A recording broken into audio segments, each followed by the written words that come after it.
We have to find somebody that'll work with us that has dealt in the dirtiest of dirty business. We're losing. Diddy's career is now hanging by a thread after 50 Cent released recordings that sent shockwaves across the internet, sparking non-stop speculation about what might come next.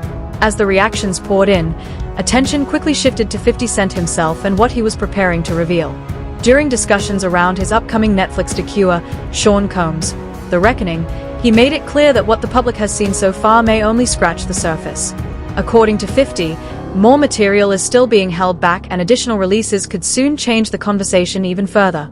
He was recording because he thought he was about to beat the case. So he wanted to do a Netflix documentary. Didn't pay the guy, and then 50 got all 140 hours of footage of secret Diddy tactics.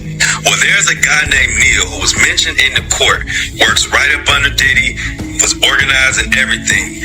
Allegedly, they are saying that he is on video, film, tampering with witnesses, giving out addresses, offering money, bribing, we'll pay for your lawyers, all kind of shit that could be counted as witness tampering, obstruction of justice. And 50 of all people has his hands on this footage. And I'm hearing that this could implicate Diddy's lawyers in some bullshit. They could be charged. This shit is getting wild. And I'm hearing that this 50 Cent documentary is just the fucking tip of the iceberg. This guy in this video said one specific name, and it was Neil, and it automatically made me think of Neil Dominique. Everything that we just covered the other day that came out from Diddy's former chef, Jordan, who was going to be a witness testifying against Diddy in the criminal trial. If you remember, she just took to her Instagram calling out Neil Dominique, saying that he was basically the one to give Diddy information that she was testifying to the grand jury. She has been claiming for a while, when she testified to this grand jury on April 2nd of 2024, just 2 weeks later, Diddy's attorney would text her saying, "Dear Chef Jordan, this is Aaron Dyer. I'm Sean Combs' attorney. I left you a voicemail last week, but wanted to follow up. I have been told you have been contacted by law enforcement and might want an attorney to represent you." So that man in this video was basically saying that 50 Cent has video footage of Diddy talking to these people and setting this up to go. That's right. 50 Cent has now hinted that additional Diddy-related recordings could be released publicly on YouTube, putting them within reach of everyone online. But the most explosive development to emerge since that interview isn't just the possibility of more footage. It's the growing allegation that Diddy attempted to pressure and improperly influence a juror, a claim that has sent shockwaves across the internet. As this story escalates, the details behind this accusation are beginning to surface, and they may prove to be the most damaging revelation yet. So it's clear as I don't have any reserve, like the fear that they would actually have towards him. I don't think he's... Something is as clear as this. I don't have any reserve like the fear that they would actually have towards him. I don't think his, and the most unbelievable part is that 50 Cent is now saying this openly himself. After speculation started spreading, he confirmed that he's sitting on an enormous archive claiming to have over 140 hours of recorded material, then casually doubling down online by posting, "Yes, I have the footage." A statement that instantly stunned the internet. That single admission was enough to send shockwaves. But it didn't stop there. He has since gone even further, publicly explaining why he decided to come at Diddy so directly, turning what once seemed like rumors into a calculated, high-stakes confrontation that continues to escalate. Docuseries that wasn't in the previous docs that you saw, because they said, no, I'm gonna do that one because 50, that's gonna be the big one. Because I'm not scared of none of that. Like, I think it's just the way I was brought up. I don't really register those things. I've been through way more extreme things than these people. I look at the project, it's just another project to me, and they can look and create reasoning for it. It could be their personal take on why it's the way it is, but if they watch the docuseries itself, they'll understand it's been done tastefully, and it is the best version of a docuseries that you'll see on this. Well, he is a big part of the culture. Like, he's a respectable, he made it to a respectable position within culture. Any smart person would pick their fights. and you say, I don't really get anything out of it, it's not my business anyway, so why say something about it? Like, the docuseries is me putting together people who had different experiences and letting them tell their truth, right? And a lot of things come out that make clarity for you in a different way to it. But I only was comfortable saying stuff about him because I've been saying it for 20 years. I've said it since that day. And as it turns out, many individuals who previously refused to take part in earlier documentaries have now agreed to step forward for this project, largely because they trust 50 Cent and no longer feel pressured into staying silent. That shift alone speaks volumes, as voices that once avoided the spotlight are now willing to share their perspectives, adding even more weight and credibility to a story that continues to gain momentum. Next voice. One of the most critical breakthroughs came when he secured footage captured during Diddy's final days before his arrest and formal charges. Material that instantly changed the tone of the entire story. Seeing that unfiltered content for the first time was described as intense and deeply unsettling, leaving no doubt about its impact. According to 50 Cent, that moment marked a turning point, transforming the project from a standard documentary into something far more serious, powerful, and impossible to ignore. Fascinating. A journalist would ask that, but a journalist would also say, I'm going to keep my sources secure. But, but I got it, though. They can blame it on me. There's that. I think he's going to actually like the project. He's going to see that it was done fair, the perspective. Because he's going to see too many people he'll be consumed by what his personal experience was with each individual that's saying things about him because he lived these things. She's going to understand it. You can interview her following that, and I'll do the interview with her. I'll make sure I put it together. Yeah, because I had communications with her, to understand it. What's going on, and even though she's not in the docuseries, it was important I spoke to her to understand how things transpired. The husband, I spoke to him away from her, separate individual communications, and then see things kind of match up. Like when people say things, I go, "Oh, okay, I hear what you said," but if you hear things multiple times from people, different people, it kind of rings true to you. He got old real fast. His hair was jet black. Like mine, and the next day he was like a full. All I saw from was the raccoon pictures from the courtroom. When they drew him, it was looked like. Just like that, 50C has stepped back into the spotlight, armed with what he values most: documentation and undeniable records, making it clear that this isn't ordinary rivalry, but a calculated exposure built over years. He's openly suggested that if you're not breaking down events through a full-scale documentary, you're not operating on his level, while also addressing why high-profile figures once close to Diddy have chosen to stay silent. According to 50, this moment didn't happen overnight. He spent years quietly gathering material, waiting for the right time to speak, and now that time has arrived.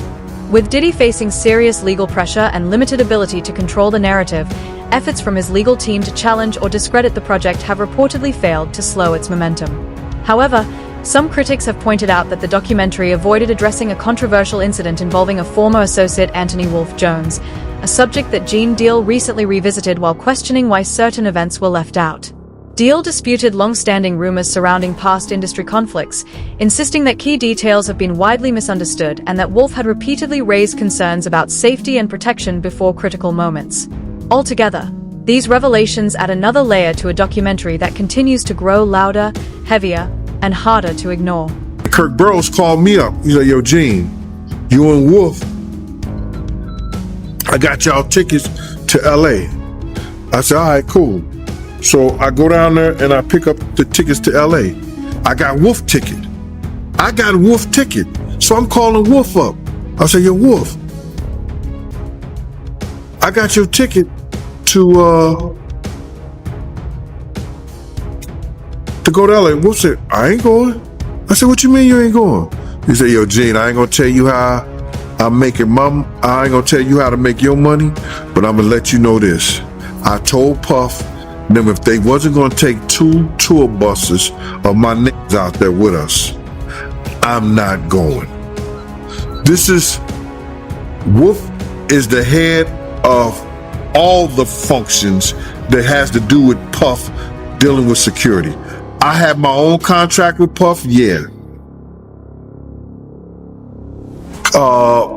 Paul Alford ran Green Gate Security, which is the daily operations of Puff stuff. That's his house, his cars, his transportation. He ran the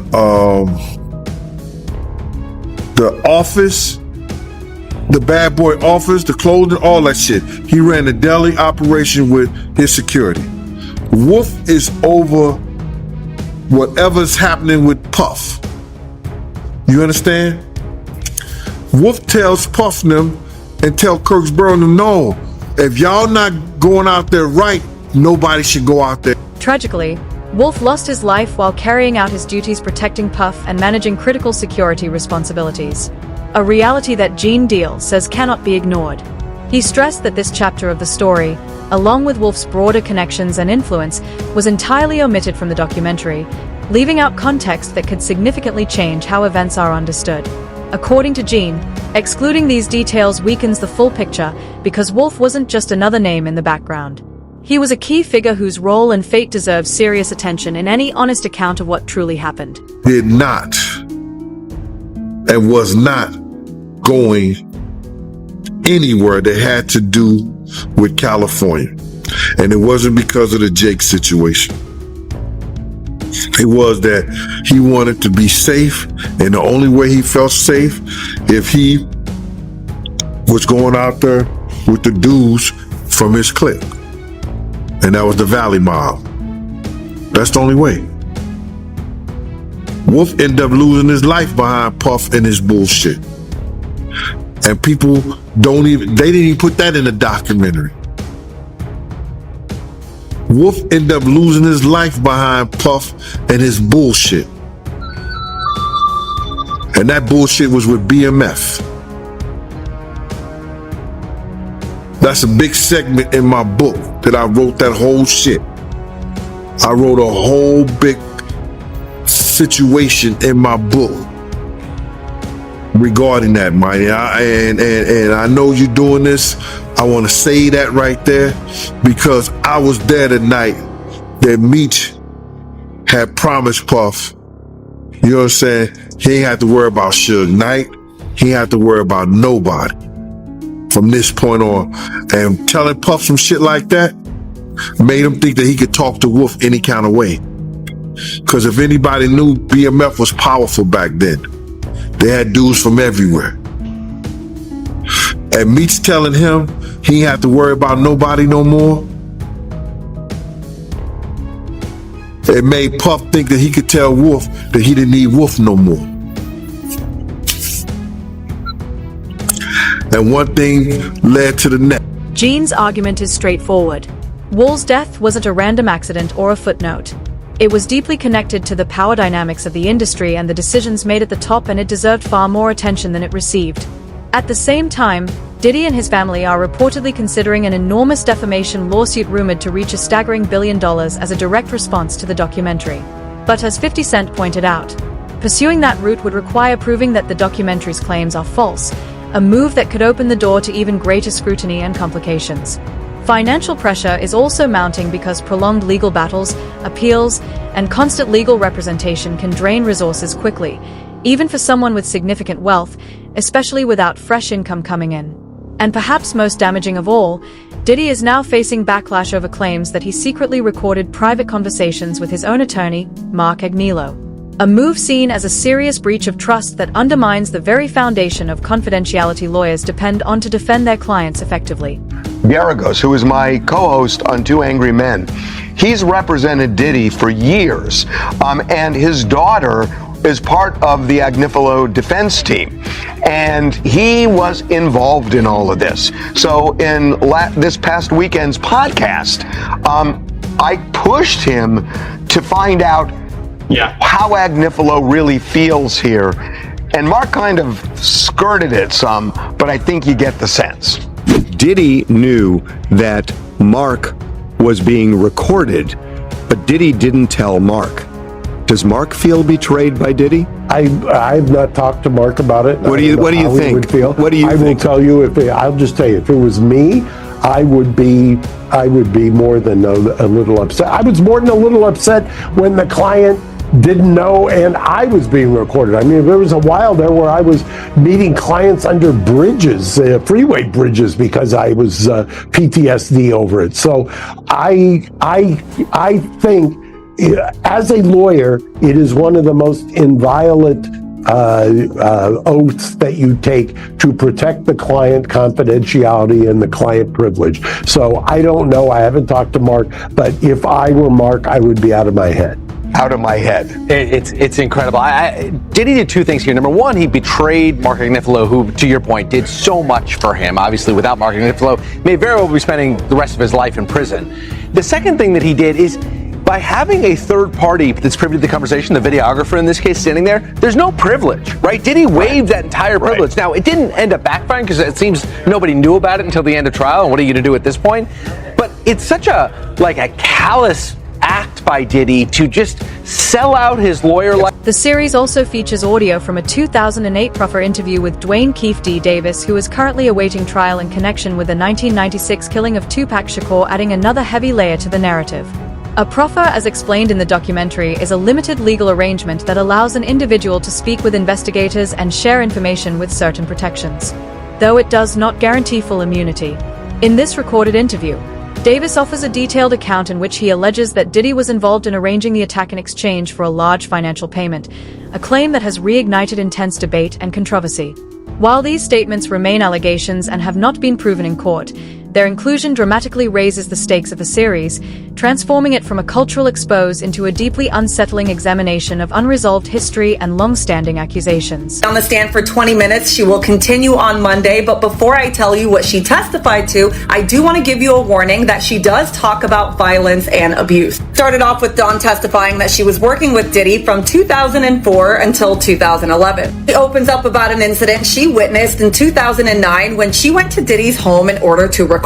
He said her and Cassie were downstairs when they heard Diddy yelling and coming down saying, "Where the F are my eggs?" He said Diddy grabbed the skillet full of eggs and tried to hit Cassie on the head, and she went down in a fetal position. Was punching and kicking Cassie before he put his arm around her neck. Diddy then grabbed her by the hair and dragged her up the stairs, and she was in shock. He said she was so in shock she did not intervene, nor did she call the police. Next day, she said Diddy locked her and another person in the recording studio and threatened them. In her own words, he said what we saw was what lovers in passionate relationships do. He said Cassie was okay and it would be in our best interest if we didn't say anything. He claims that Diddy then said he was trying to get them to the top of the industry before threatening them by saying where he comes from, people go missing if they talk. Then after all of that, he got them flowers. Prosecutor then asked, "How did you understand that?" And she said, "Death." His attorney yelled objection, and then they had a sidebar. That's when attorneys from both sides will come up to the judge and whisper between one another.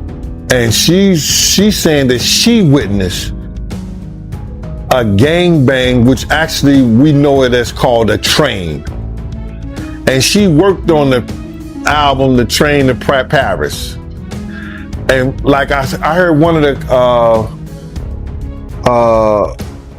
YouTube, it could be Tistel, say that we didn't know what the train to Paris meant. But now we know that the train of Paris was a train in Scotland, according to Dawn. It wasn't a train in Paris, it was a train in Scotland. Now, only time I ever witnessed Puff doing something is when two guys and two girls will go in the room. And that was just regular. And however they did it, whatever they did, that was their business. But he gotten bold enough, whereas that he would do that in front of Dawn and other people at a poolside in Scotland. You sure it was Scotland, man? Yeah, that's what she said, man. Scotland, Arizona, but not Scotland, the country. Nah, she talking about the country, man. Wow. I just think that, you know, man, you got to go back to the drugs and the alcohol, man. The drugs and the alcohol, man. And those things that make you do strange things. And for somebody to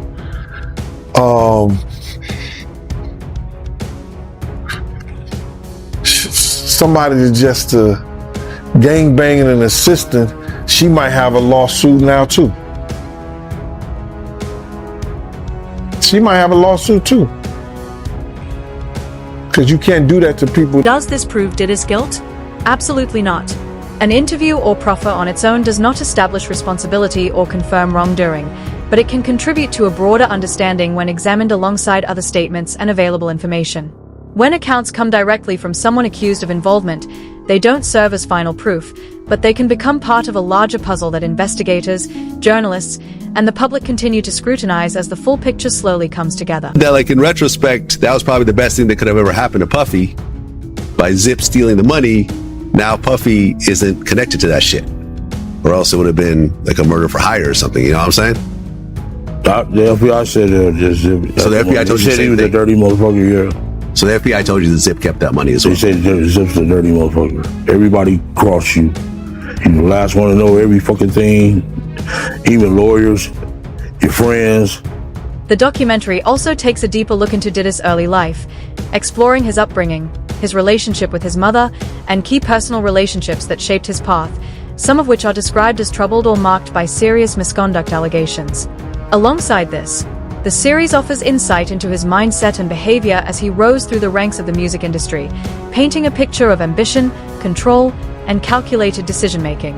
Rather than focusing on rumors alone, this section aims to show how formative experiences and personal dynamics may have influenced the persona and power he later displayed at the top of the industry. What makes you say you lost your empire because of Puffy? Why you say that? I did. Shit.